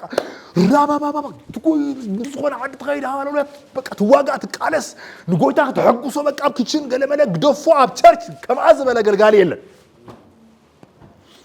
ማርያም ግን ጸኒ ኢላ ንዑ ክሰምዕ ጊዜ ትወስድ ነይራ ኣብ ቃል ኣምላኽ ስምዑኒ ኣብ ቤት ኣምላኽ ኣገልጋሊ ምዃን ዘይኮነ ክትተገልግሉ ዘይኮነ ተፀውዒ ዘሎ ውሉድ ኣምላኽ ትኮኑ እቲ ናይ መጀመርያ ሓሳቡ ካልኣይ ነገር ከዓ እግዚአብሔር እቲ ኣገልግሎትኩም ዘሎ ጉያ ዘይኮነ ባህ ዘብሎ እቲ ኣብ ውሽጥኩም ዘሎ ዕረፍቲ ባህ ዘብሎ ካብ ዕረፍቲ ዝጀመረ ኣገልግሎት እግዚአብሔር ባህ የብሎ እዩ ኣለኹም ደምሳይ ካብ ዕረፍቲ ዝጀመረ ኣገልጋሊ ኩሉ ግዜ ደዋ የብልን ኩሉ ግዜ ጎያይ ኩሉ ግዜ ሰውጋሚ ብኢሞሽን ብጎይታንም ሕጓስ ኢልካ ብስምዒት ዝጀመርካ ኣገልግሎት ግን ዝተወሰነ ምስከርካ ደው ኢኻ ተብሎ በቃ ሰለቸኝ ኢኻ ደከመኝ ዝብል ሰብ ተጋጢምካ እንታይ እዩ ሰብዚ ካብ ዕረፍቲ ይኮነን ጀሚሮ ካብ እንታይ ጀሚሮ ካብ ስምዒት ይጀሚሩ ስለዚ እግዚአብሔር ናብ ዕረፍቲ ምጽኦም ሃሌሉያ ንራእዮ ናብ ዕረፍቲ ምጽኦም እግዚአብሔር ምክንያቱም ንብዙሕ ዓመታት ኣብ ብጣዕሚ ኣብ ከቢድ ፀቕጢኦም ነይሮም ወደ 40 ዓመትና ኣብዚ ቦታ ተሃሊ ሓደ ሰብ ካብ 15 ዓመት ጀሚሩ ኦልሬዲ ናብ ባርነት ኣትይሉ ናብለት 15 ስለዚ ክዓርፍ ኣሎ ወዲ 80 ዓመት እንተኮይንካ ራእዮ 60 ገለን ዓመት ኣብ ባርነት ኣብ ወጥረን ኣብ ስራሕን ማለት እዩ ስለዚህ ክርስትና ናይ ዕረፍቲ ህይወት እዩ ሃሌሉያ እንታይ ብለና ናብ ኤለም ድማ መፁ ኣብኣ 12 ዓይነ ማይ 7 ኦምን ኦም ተምርን ነበረ ይብለና ክንደይ ነገር ይረአየና ኣሎ እዚ 12 ደቀ መዛሙርትን 7 ገይሩ ዝሾሞም እንታይ እቶም 7 ኮይኖም ዝተሾሙ ኣጋንን ዘውፁ ዝነበሩ ዝፍውስ ዝነበሩ ምሻሎ ኢየሱስ ከገልግል ከሎ ብዚ ምድሪ እዚ ማለት እንታይ ማለት ንሰባት ዕረፍቲ ክኾኑ ማለት እዩ ዝተሾሙ ሰባት ኣብ ክርስትናና እውን ረኣዩ ሕጂ 12 ነገድ ብሓዋርያት ዝተመስረተ ክርስትና ኣለና በቲ ሓዋርያት ዝተመስረቱ ክርስትና ከዓ እንታይ ኣሎ ኣብኡ ከዓ ኣገልገልቲ ኣለዉ ኣብኡ ግን ናይ ህይወት ምንጪ እዩ ዝብል እቲ ናይ ህይወት ምንጪ ግን ሓደ እዩ ናይ ኩሎም ናይ ህይወት ምንጪ መን እዩ ክራይስት እዩ ኣብኡ ከዓ ተምር ነበረ ከዓ ዝብል ቃል ኣሎ ተምር ጥዑም ሃሌሉያ ተምር ቃል ኣምላኽ ተምር ናይ ሓይሊ ምሳሌ ተምር ናይ ብቕዓት ምሳሌ ናይ እግዚአብሔር ቃል ምሳሌ ኣብኡ ኩሉ ግዜ ዝበልዕዎ ተምር ነይረፍቲ ኦም ማለት እዩ ኩሉ ግዜ ካብ ኢየሱስ እናቐንጠብካ ትበልዖ ተምር ኣለ ካብ ክርስትና ሃሌሉያ ፕሬዝ ጋድ ተምር ትፈልጡ ኢኹምሽ ትግርኛ ተምር ይዝባል ኣብዚ ተምር ይብሎ ኣሎ ሃሌሉያ ተምር ኣነ ዝፈልጥ ካልእ ከይህሉ ኢለ ጣልያንኛ ገለ ከይህሉ ኢለ ስለዚ ተምር ኣብ ዘለዎ ህይወት ኢና ዘለና ማለት እዩ ቀፂሉ ዘሎ እንታይ ትብል ቃል ኣላ መሲልኩም ኣብኡ ከዓ ኣብ ጥቓ ማይ ትብል ኣላ ሰፈሩ ኣብ ጥቓ እንታይ ኣብ ጥቓ ማይ ዝሰፍር ህይወት እግዚአብሔር እንታይ ዓይነት ኣሜዚንግ ዝኾነ ኣባት እዩ እዚ እኮ ብዛዕባ ማይ ክነግሮም ደልዩ ይኮነ ጳውሎስ ከም ዝነግረና እቲ ማይ መን እዩ ክራይስት እዩ ምሽ ኣብ ጥቓ ክርስቶስ ኣንበሮም ማለት እዩ ኣይተረድኦም ግን ንሳቶም ኣይተረድኦም እስራኤላውያን ሰባት ስለ ዝኾኑ ንሕና እኮ ብራዘርስ ከምኦም ተንኸውን ልዕሊኦም ኮይና ንዕምፅ እግዚአብሔር ይመስገን ግን መንፈስና ብርሃን ገይርዎ እግዚአብሔር ሃሌሉያ ናይ እግዚአብሔር ብርሃን መንፈስ ሰብ ስለ ዝኾነ ማለት እዩ ካብ መንፈስ ምስ ተወለድና ንሕና ንርድአና እዩ ብመንፈሱ ኢና ንመራሕ ሕጂ ንሕና ብሕጉ ኢና ንመራሕ ሕጂ ንሕና እቲኦም ግን ብደጊኦም ዝምርሑ ነይሮም ኣይፈልጥዎ ነይሮም እንታይ ይገብር ኣሎ እግዚአብሔር እንታይ ይሰርሕ ኣሎ እግዚአብሔር ክርድእዎ ይከኣሉ ስለዚ መፅሓፍና ክዛረብ ከሎ ኣብ ማይ ጥቓ ዕረፎም ይብለና ስለዚ ምዕራፍ 15 እዚ ይመስል ምዕራፍ 16 ከዓ ዘሎ ተኣምራት ክንርኢ ኢና ንኺድና ምዕራፍ 16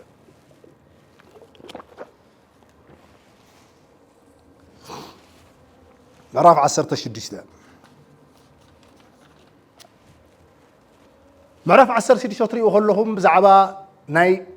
ሰማይ መና ዝወረደሉ ቦታ ኢኹም ትሪኡ እዚ ናይ ሰማይ መና ከዓ ብሓድሽ ኪዳን ኣነ እየ ዝበለና ኣሎ ሃሌሉያ ናይ ሰማይ መናና መን እዩ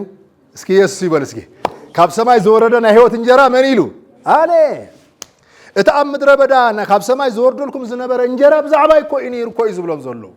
እቲ እንጀራ ምስ በልዑ ኣይሓመሙን እቲ እንጀራ ምስ በልዑ በርቲዖም ወፁ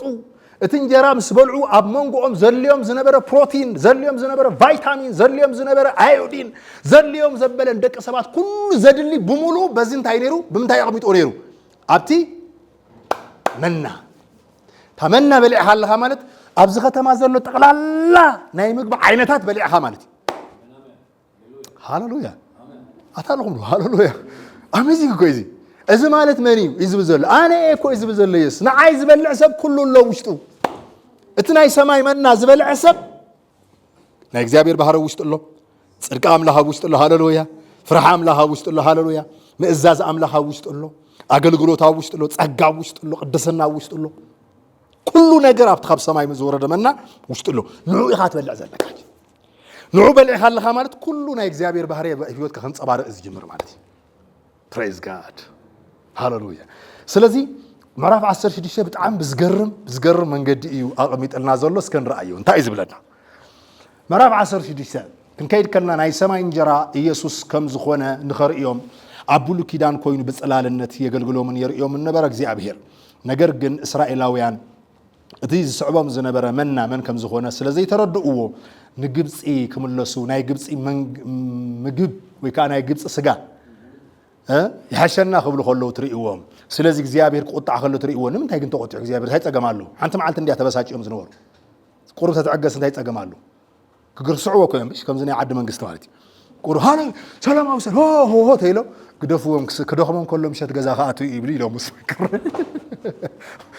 ሰብባሪ ስለስደخሞ ሳላ ረባዓይ ማዓልትኻ በቃ ለና በስራሕ ለና خل ዝብላ አይለ ኢሎም ክገድፍዎ እዮም አይነት ዘይብል እግዚአብሔር አይብለን እግዚአብሔር ስለምንታይ ሲሪየስ ዝኾነ ሕቶ እዮም ሓቲቶም እንታይ ዓይነት ሕቶ ሓቲቶም بزعبا كريستوس كم زخونة لساتهم ما يترددوا من برا እግዚአብሔር ግን سيريس كم زخونة ريوم قبل لعل እግዚአብሔር قبل لعل كريستوس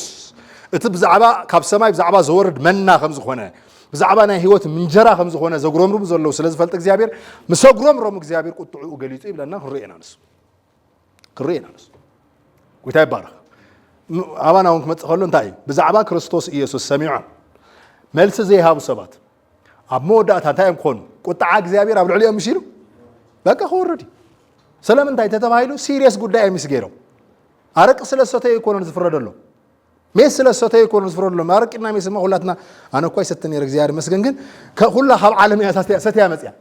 ነርኩም እኮ ይዝብለና መጽሐፍ ቅዱስ ስኻር ዲዩ ዘማውነት ይጣውት ማምለክ ነርኩም ወይ ይዝብለና ንስኻትኩም ከምኦም ነበርኩም ይዝብለና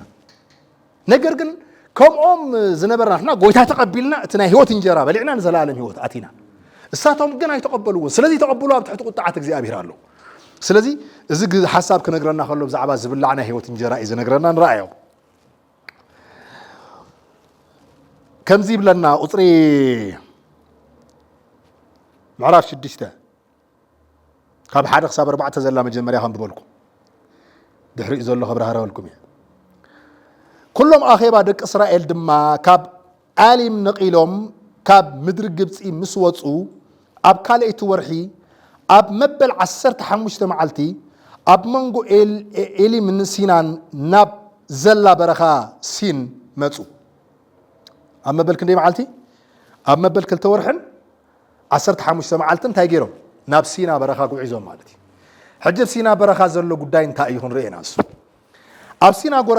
በረኻ ምስ መፁ ኩሎም ኣኼባ ደቂ እስራኤል ድማ ኣብቲ በረኻ ንሙሴን ኣሮንን ኣጉረምረምሎ ሕጂ እንታይ እዮም ዘጉረምርምሎ ራዩ መጀመርያ ኣብቲ ዝረኣናዮ ቅድሚ 2 ወርሕን ገለን እንታይ ገይሮም ነይሮም ናይ ማይ ሕቶ ቅሪዮም ነይሮም ሻጉሮም እዮም ነይሮም ማይ ሕቶ ተመሊሱሎም ሕጂ ከዓ ተጓዒዞም ምስ ተጓዓዙ ሕጂ ግን ኣብ ኢዶም ዝነበረ ምግቢ ሙሉእ እናተወድአ መፅኡ ክሳብ ሕጂ ግን ዝቆጠብዋ ሒዞማ ዝወፁ ካብ ግብፂ እንታይ እያ ነይራ ምግቢ ያው ብኸመይ ገይሮሙ ይደኑ ኮሸሮ ድዮም ገይሩ ኮሮንሾ ትፈልጦ كأشم انجرا تقطقط ادي እንዳይ ዝግበር ሕጂ እኮ ኤክስፖርት ዝገብሩ ሰባት አለው ቀደም ኮሮንሾ ቴንክ ያ ኮሮንሾ አሜሪካ መስገርጋ ብዶላር ዓድከ ሃትበልዓ ሃለሎ ኣብዛ ዓድ ተሎ ብልዓ ፍሬስ ካርድ ንሕና ናይ ድኻ ምግቢ ኢና ንብሎ ካብ ዶላር ይዝግዛ እሺ ኮሮንሾ ድዮም ገይሮም ወፂኦም ታይም ገይሮም ቆሎ ድዮም ሒዞም ወፂኦም ብቻ ይበልዑ ነይሮም ኣብ መበል 2 ወርሕን 15 መዓልትን ኩሉ ነገር ተወዲ ምስተወዳ ምግሩናም ጀሚሮም تاينا هم بلح جيلهم وارد عليكس دحرا እግዚአብሔር تمليسلهم كلهم اخيبا دق اسرائيل دما خابتي برخا نموسي ارونن اغرومروملهم دق اسرائيل كا اتي ابطقا قرع سغا كوف إلنا انجرا خسع نصقب انبلع خلونا اسمع ناوي تمليسهم مالتنا عالم انا كو غويتا تقبيلي ادخا خوينن برقن غويتا مقبالي كو انا يلوم قدم خندي ገንዘብ نيروني هاللويا ها كنت عم توزولكم تمكعتي خدر بيلي خاب عالم زمص اخوا ገንዘብ ሳት ወዳሪ ان እግዚአብሔር ማለት ተጸብይን ጎይታ ይባረክ ታይዱል ገና ዓለም ከለኹ ሕሸን ነይሩ ክብል ጀሚሮም ማለት ስለዚህ بإيد እግዚአብሔር ኣብ ምድር ግብፂ እንተ ንመውት መን መሃበና بإيد እግዚአብሔር ባዕሉ ምድር ኣብ ምድር ግብፂ ታይ ምግበረና መቀተለና መሐሸና ይለው بإيد እግዚአብሔር ኣብ ምድር ግብፂ እንተ ንመውት መን መሃበና ንስኻትኩም እዚ ኩሉ ኣኼባ ብጥሜት ክትቀትሉ ብምንታይ አንተ ናይ ጽሚ ሕቶ ነይሮምሽ ሕጅኻ ናይ ጥሜት ታይ ግን ዘይተረዶም ናይ ህይወት ምንጭ መኒ ኢየሱስ ካባይ ሰትን ዘላለም ታይ ብለን አይጸምን እቲ ናይ ህይወት እንጀራ አኔ ካባይ ዝበልዕን ዘላለም ታይ ብለን አይጠምን ዝብል ክርስቶስ ሚስገሮም አይተረዶምን ህያው ከም ዝኾነ አይተረዶምን ተገሊጹ ህያው ምንጭን ህያው ምግብን ኮይኑ ከም ዝመጽእ ስለዚህ ክትቀትለና ብጥሜት አምጽኻና ኢሎሞኑ ሙሴ ናበረኻ አውጻኹምና በልዎም ሽዑ እግዚአብሔር ንሙሴ በሎ እነሆ አነ ካብ ሰማይ እንጀራ ከዝመልኩም እየ እቶም ህዝቢ ብሕገይ ክኸዱ እንተኾኑ ወይስ እንተዘይኮኑ ምእንቲ ክፍትኖምሲ እና ወጹ ንመዓልት ዘድሊ ይእረዩ ንመዓልት ዘድሊ እንታይ ይግበሩ ይእረዩ ክኸውን ድማ እዩ ብሳርሰይቲ መዓልቲ ክዳለው ዘምጽእዎ ነቲ ንመዓልቲ ዝኣርይዎ ከዕበት ይኹን موسى آرون دمان كلهم دك إسرائيل እግዚአብሔር كاب مدري جبتي كم زوج أكم مشات كتفلتيهم بجهاتو خا كبر እግዚአብሔር كتريهم أتي እግዚአብሔር مجروم رامكم سمعوا يأمو نأنا تجرمون ملاس نحنا انتهي إنا بلوهم موسى دما أزي እግዚአብሔር مشات سجا نمبلع بجهاتو خا انجرا نمسقاب نأخذكم مهابو إيو زخون እግዚአብሔር ተዘግሮምሮም ኩሉ ምግሩብራም ሰሚዑ እዩ እሞ ንሕና እንታይ ኢና ንእግዚአብሔር ኢኹም እንበርና ኣና ኣይኮንኩምን እንታይ ዝግብዶም ዝግብዶም ዘለኹም ይብጽባሕይቱ ባወረዲ ምሸታ ኾውኒ እግዚአብሔር ተኣምራት ተገብሪ ንጉሆ ብጽባሕይቱ ተስኡ ከለው ሪኦሞ ዘይፈልጡ በሊዖሞ ዘይፈልጡ ተኣምራዊ ዝኾነ ናይ መላእክት እንጀራ ኸርእዮም መዝሙር ዳዊት ክዛረብ ከሎ ናይ እስራኤል ናይ መላእክ እንጀራ በልዐ ይብለና حتى تخيل حجنا داويت خات حتى نعيك تحتني ملاك جراي بالعديم الكح حتى داويت هاللويا فريز قانون حتى مسكرنا قنا أنا قن كم تمت حافظ بلنا قن ملاك جراي بالعديم يبلنا لداويت كبرني يسيخون أين جراي أم جز بالعديم يتوانا نالو هتتي كريستوس اللي يخون زبالعو حسيب متفلترو ويسنجر على سنكتيم زبالعو كون هيكل جن داويت يزبلنا نازلون انت يبلنا ناي ملاخت انجرا بلو يبلنا كاب سما انجرا زنيبو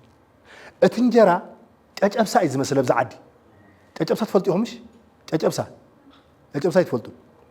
ሓደ ምሳና ዝነበረ ቆልዓ ኣሎ ጨጨብሳ ትበልዕ ዲ ኸይል እንታይ ጨጨብሳ ይልን ምሰምጽሉ እዚ ዳ ቅጫ ፍርፍር እንዲል ንኽብር ካለ ነገር ይጸብዩ ነይሩ ማለት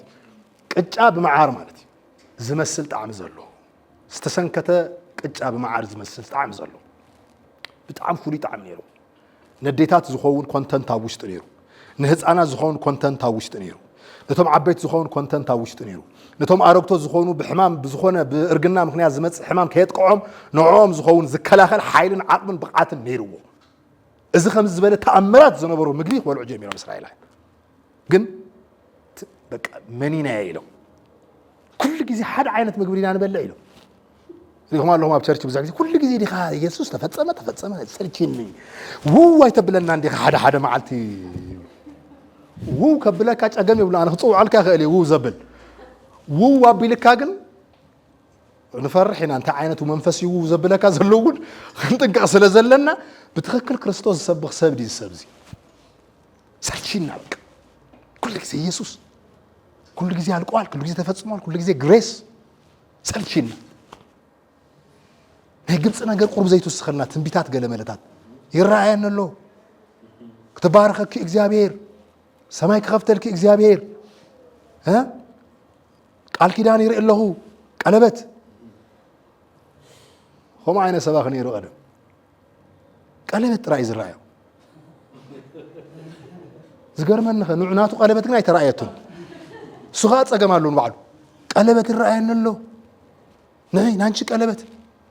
ያንቺ ቀለበት ነጭ ጣት ነው የሚታየኝ ብላ ፈረንጂ ይብላ ሀፍቴ ኮፍ ኢላ 15 ዓመት ፈረንጂ ትጽበ ፈረንጂ ነገር ቻይና ትሪ ይኸላ እዚ ደኸውን ትብል ሓደ ቱሪስት ሪያ እዚ ደኸውን ጎይታይ 15 ዓመት ሙሉ ዋጋ ከፊለን ከምዚ ዲኹም ደሊኹም ሰርቺና ናይ ክርስቶስ ስራሕ ሰርቺና ተፈጸመ ተወደ እንተ ሆይኑ እዚ እንተ ሆይኑ አሎ ይካል ግን እግዚአብሔር አይደለም ሃሌሉያ እግዚአብሔር መና ኸንበልዕ ዝደ ናይ ሰማይ መና ፍሬዝ ጋር እስከ ንቀጽል መጽሐፍ ቅዱስ ክዛረብ ከሎ እንታይ ኢልና ንቀጽል እንታይ ከም ዝብል ክሪአኩም ቁጥሪ ሸሞንተ ኢና ዘለና ድሕሪ እግዚአብሔር ተኣምራት ክገብር ከሎ ረአይዎ ቁጥሪ 9 ኦኬ ካብ 11 ጀሚርና ንራእዮ እግዚአብሔር ድማ ንሙሴ ከምዚ ኢሉ ተዛረቦ ምጉሩምራም ደቂ እስራኤል ሰሚዐ እየ እሞ ምሸት ስጋ ክትበልዑ ኢኹም ብጊሓቱ ከዓ እንጀራ ክትጸግቡ ኢኹም ኣነ እግዚአብሔር ኣምላኽ ምዃነ ክትፈልጡ ኢኹም ኢልካ ተዛረቦም ኮነ ከዓ ንምሸቱ ብርኒጎታት ተላዒለን ነቲ ሰፈር ከደነኡ ብጊሓት ድማ ኣብ ዙርያ እቲ ሰፈር ዛዕዛዓ ወዲቁ ነበረ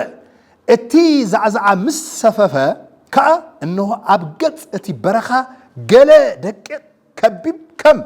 تايبلنا أسحيتا زمدقاقو أب مدري نبره دك إسرائيل دما إزم إسرائيل انتاي مخانو أي فلتون ما إزن تاي إلهم يعني هالعلوم تاي تكبروا لك عم صوت نوجها بأرام بإبرايست خون خيل بقبض إنيا خون خيل عايز أصحفن بقلتي جن بناتهم عنقة أو قبض سلزون هي ما تجس إبرايست إنيا تفكاي ها دك أنا حاجي دك خير خلون تاي تقرني تفهم معلومش يا زيهم كأربعة من 3 عامات يمسأنيها سلزي زجر مني انتاي لهم حاتي طبيبل انتاي منا إلهم منا مالت انتاي مالت يو مالتي منا إلهم نقول تسيو تخالها منا إلى حتى ونتحد تخا منا إلو انتاي مالتي انتاي إزي إلو تخا انتاي إزي كل انتاي إزي كوينا سمون انتاي إزي لموت يوم سلازم انتاي إزي نبلع يقولوا انتاي إزي نبلع انتاي مالتي زي حطو جنان انتاي زي تبللو زي تملسلو انجرا اتحطو زي تملسلو انجرا ها متي انتايلو اتنا هيوت انجرا من يلو أنا إيه كبرني يسيخون من نازل تمرت لنا نتريهم أتيهم رأيهم تسيعهم من دخونكم مالتي أنا قلنا شو عميرة نيرة منا مالت انتايو مالتي انتاي لهم أي تملس لهم نبذ الشعب متى يتملس نحطوز ناي شو ناي حطو من انتاي تباهيلو أي تملس لهم أمود داتا متي قدم خلته شعامتي يسوس متيو اتنتاي زبولكم وخاب سماي موسى زوردولكم منا مالت انتايو أنا إيه هاللويا سكاني إزبلس كهيدنا الرأي بعلو سكاني يملسنا مش بعلو يملسنا يوحنا سونجيل معرف شديشته يوحنا سونجيل معرف شديشته مصحفنا انتايب لنا كبرني يسيخ ونحتونا ملسي يسوسي هاللويا معرف شديشته أسرة 30 كلتن كم زيب لنا يوحنا سونجيل نبعلهم يزملوا سلام زول بايزين نبوتاتهم بزعوا بوتاتهم حاجتهم بزعوا موسى سبيشال حاجتهم سمعوا موسى كوي كوننا أوريد لكم تجازي منا كوابو يوريد لكم يلو اتزوروا لكم منا أي تملسني يرد حطه سخاء أنا مخاني إذا نقرأكم زلوا أنا بزعبا إذا نقرأكم زلوا برك زيابي هير انبرا بوتاتكم ده أمنا بلي عمكم ويتمكم أنا تزي مسئ أنا مسئ رأي خب زل على ما تهجبركم زغل كرحناكم زغل ما عرفش ديشتا أطري 30 كلتن شعي يسوس بلوم اتكاب سماي زوردنا علمون هيو ذهب ناي املاخ انجرا ايومو نتنجرا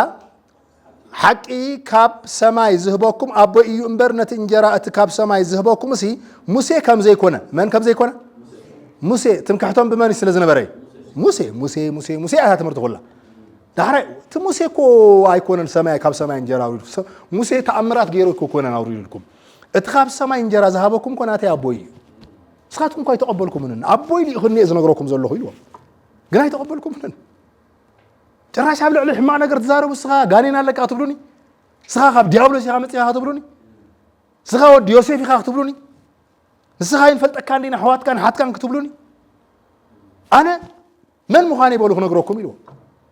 እተበረኻ ምንና ዘውርዶልኩም ዝነበረ ንሱ አቦዩ እትዝወርድ ዝነበረ እንጀራኻ አነ ሃሌሉያ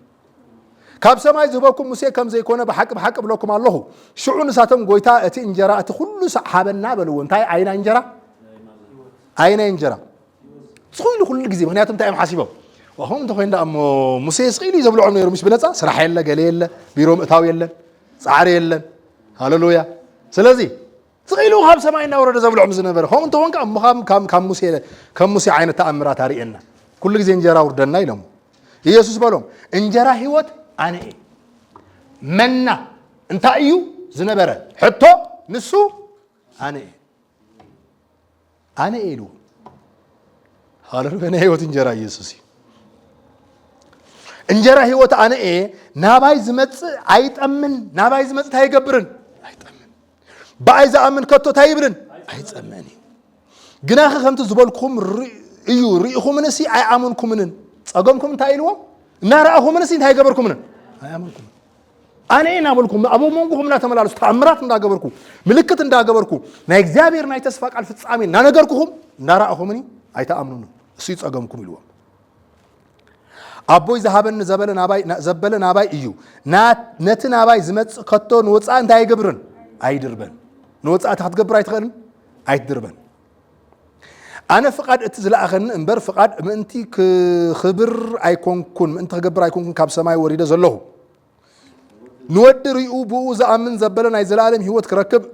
أنا ون بتاد حريت معلت ختصو إذا فقد أبو أمو كابتين السوز هابني زبلة بتاد حريت معلت ختصو إمبر حدا أكو خيط أسمور اللي حدا أكو تخي جبر سكبل وزقال زي حدا أكو بلسكي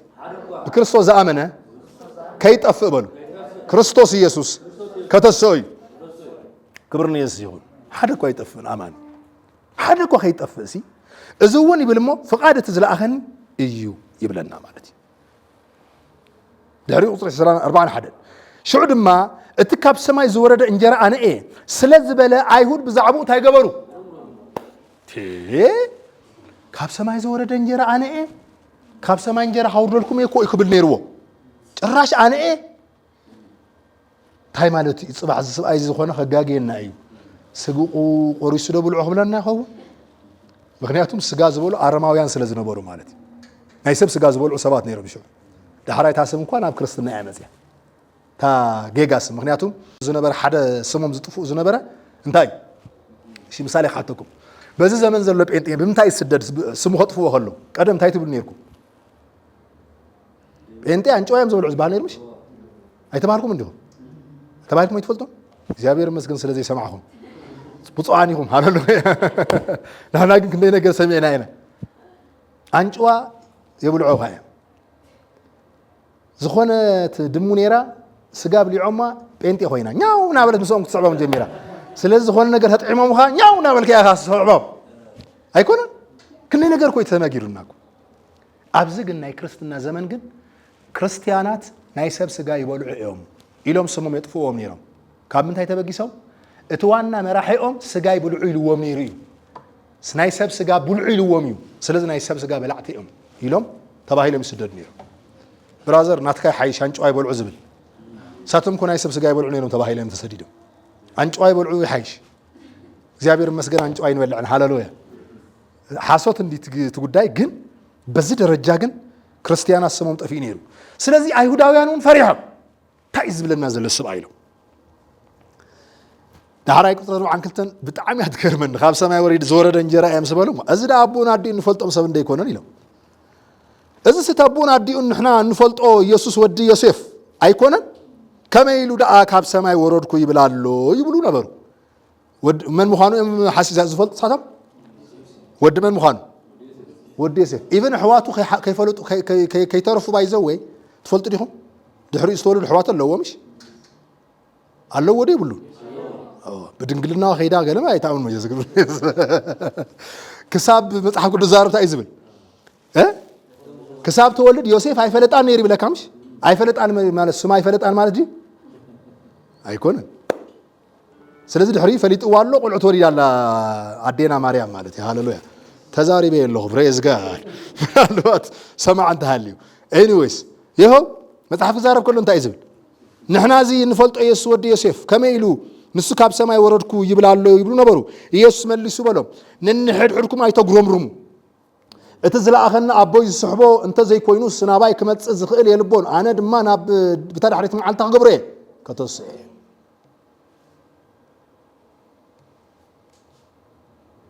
دحري قطري تحت غيدو قطري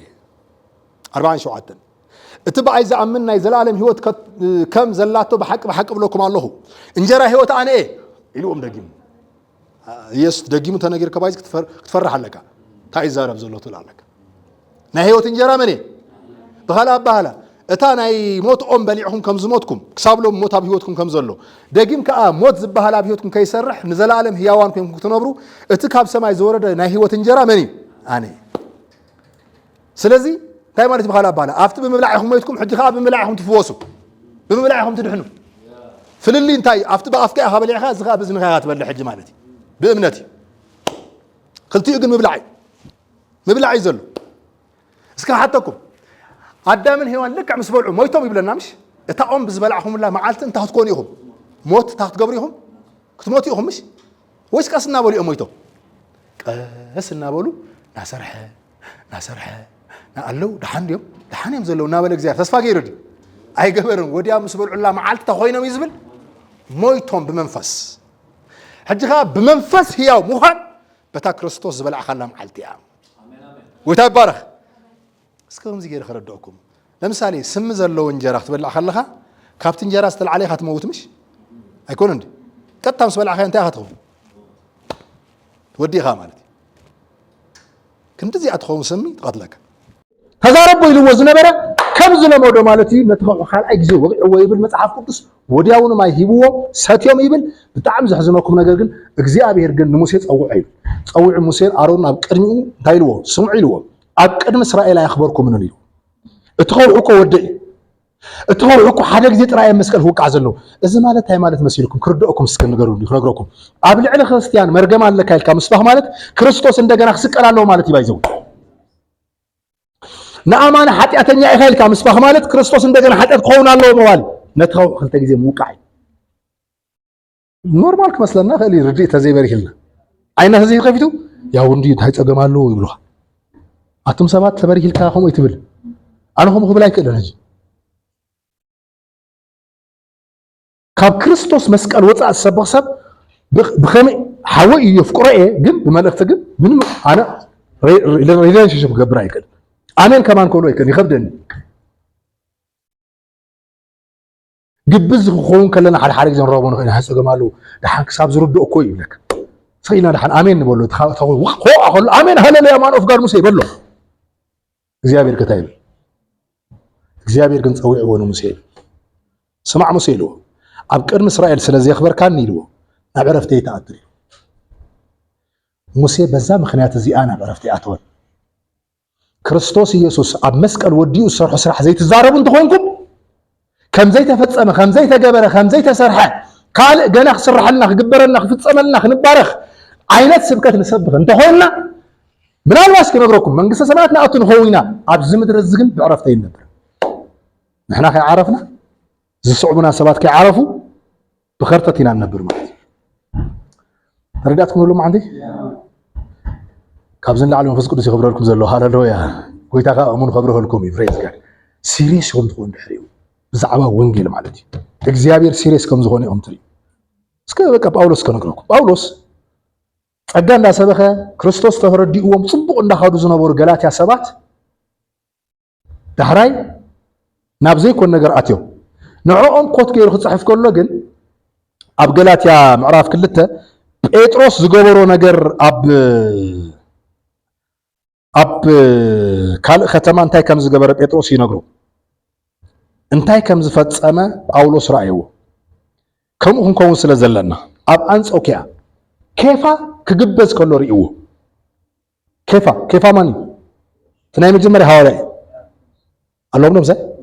ቶም ቀደም ዝነበሩ ሃዋርያት ትብልዎም ምሻ ኣለዉ ቀደም ዝነበረ እኮ እዩ ዋጋ ዝኸፈለ ዝተኣሰረ ዘይንገር ብራዘር ተኣሲሩ ዋጋ ከፊሉ ዝወፀ ክኸውን ይኽእል መልእኽቱ ተቐይሩ ግን ክግሰፅ ክግናሕ ኣለዎ ኣለዎም ዶም ሃሌሉያ ኣነ ሕጂ ሰባት ክደፍባ ሳሚ እዚኦም ኮ ናይ እግዚአብሔር ሰባት ኮይኖም ክንደይ ዓመት ዋጋ ዝኸፈሉ እኮ እዮም ይብሉ ሰባት ኣቱም ሰባት ዋጋ ከም ዝኸፍሉ ይፈልጥ እኮ ኣነ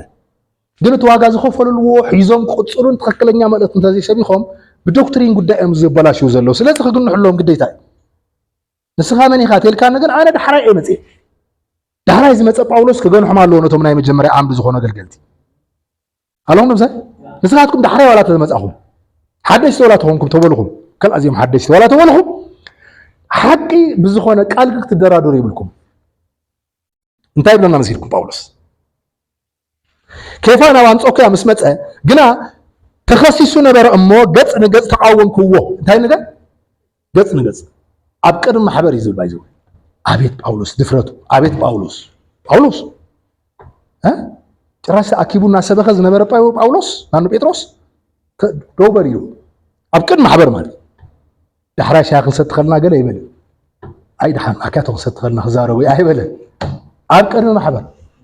ስለምንታይ መልእኽቲ ቀይሩሎ ጴጥሮስ እንታይ ዓይነት መልእኽቲ ታፀጋ ሕውስ ኣቢልዎ ኣበላሽዋ ማለት تايبلنا مصحف قدس قال سبات كاب يعقوب كيمصو ማለት ካብ ያዕቆብ ማለት ካብ ማለት ካብ ኢየሩሳሌም ካብ ዘላ ቸርች ማለት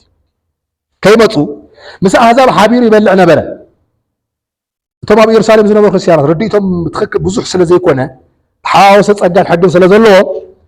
ሳቶም ቅድሚ ምምጾም እንታይ ይገብር ነይሩ ጴጥሮስ በሪሃት ልያ ምስ አሕዛብ እንታይ ይገብር ነይሩ ሕግ ግን ምስ አሕዛብ ትበልዕ አይፈቅደልካን ምሽ አይኮነን ግን ታገብር እዩ ረዚኦም ሕዋተይ እኮ ብጸጋ ኢና ድሕና ሃሌሉያ ብጸጋ ናይ ማእኸልና ዝነበረ ናይ ጽልእ ግድግዳ ፈሪሱ እዩ ናይ ሓጽር ግድግዳ ፈሪሱ እዩ ሃሌሉያ እናበለ ታይገብር ነበረ ይበልዕ ነበረ እንታይ ዝበልዕ ዝነበረ ምናልባት ስጋድ ይኸውን ዝበልዕ ዝነበረ ሓሳማ ገለ መደር ኣይተጻሕፈን ከይተሓልፍ ካብዚ ሃሌሉያ ግን ምስ አሕዛብ ይበልዕ ነበረ ይብለና ደሓን እንጀራ በሎ ወላ ገለ በልዎ ምስ አሕዛብ ግን ምብላዕ ንሓደ ኣይሁዳዊ ኣጸያፊ ዳሕራይ ታይዱ ምስ አሕዛብ ሓቢር ይበልዕ ነበረ ምስ መጹ ግና ንሰብ ግዝረት ፈሪሑ ኣግለሰ ርእሱ እንታይ ገበረ እንታይ ማለት ከም ዝኾነ ትፈልጡ ዲኹም ብሕጊ ኣነ እስራኤላዊ እዚኦም ኣይበልዕን እዚኦም ርኩሳ ኃጢአተኛ እንታ አንጾኪያ ዘላ ቸርች እኮ ኣይንበልዕን ንሕና ኣይሁዳውያን ክብል ጀሚሩ ማለት እግዚአብሔር ይመስገን ሕጊ የድሊ እዩ ሕጊ ቸርች እውን የድሊ እዩ ሕጊ እኮ ክሳዕር ኣይመፀን እኮ ይብለና ኢየሱስ ይብለክ زوري كاسخات روحو بخلخاكو واو سامي انا كل حاجه ملكاكو واو ጸጋኩ ይዛም ጸጋ በጣም ይዛምናል ግን ዳ አይ ህዝብ ግን ቀስ በቀስ ሓሚሙ ዝመው ዘሎ ህዝብ ቀስ በቀስ ሕክምና ትገብረሉ ኢኻ ወዲያው ኮ ሓመር ፍቅቶ ወገ ዘለካምሽ ክምንዝ ኢመርጀንሲ ኮ አጥቶ ዘለካምሽ ኢመርጀንሲ አትዩ ወዲያው ቀዶ ጥገና ክትኮይን ቀዶ ጥገና መርፈት ኮይን መርፈት ወገለካ ዘዝ ኮይን ተዘዝለካ አይኑ ቀስ በቀስ ከይልካ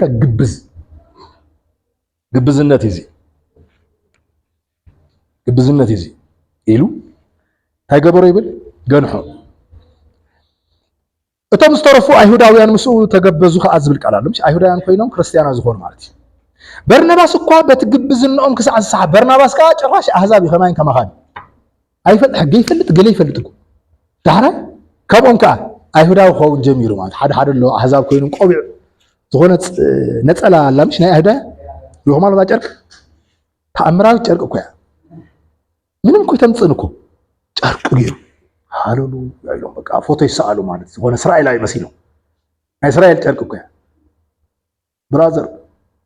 አይሁዳዊ ኢኻ አይኮንካን ስኻ አሕዛብ በርናባስ አይትገበስ በርናባስ ክሳብ ዝሰዓብ ايش እንታይ ብለን ንቀፂሉ ከምቲ ሓቂ ወንጌል ብቕንዕና ከም ብዘይ ምምላሱ ምስ ረአኹ ግና ንጴጥሮስን ኣብ ቅድሚ ኩላቶም በልክዎ ኣብ ቅድሚ ክንደይ ኣብ ቅድሚ ኩሉ ማሕበር ማለት እዩ ንስኻ ኣይታው ኩነስኻ ናይ አይሁድ ዘይኮነስ ብንብረት አሕዛብ ካብ እትህሉ ከመይ ኢልካ ዳ እቶም አሕዛብ ብንብረት አይሁድ ክህሉ ብግዲ ትብሎም ኣለኻ بنبرة أيهود مالت بناء أيهود تمهرت مالت سرعة حقنا أيهود يتوهاي نبي تكريستيان يتوهابن ويكأن أحزاب يتوهابن سلم تيداهم تقبل الله نحن عليتنا أيهود هنا كابتم حتى أنا أحزاب يكونن سب أمنت بيسوع كريستوس انبر بجبري حق كم زي تصدق كاب فلتنا جنا كل سجا بجبري حق زي تصدق سلزخونا نحن بجبري حق زي كونس بأمنت بكريستوس من أنت نصدق بكريستوس يسوع آمنا قلنا احنا بكريستوس كنصدق النادى لنا رأسنا حتيان كنا كابز ترخبنا انبعرسي كريستوس قال حتيات يا ايفالو هاي مالك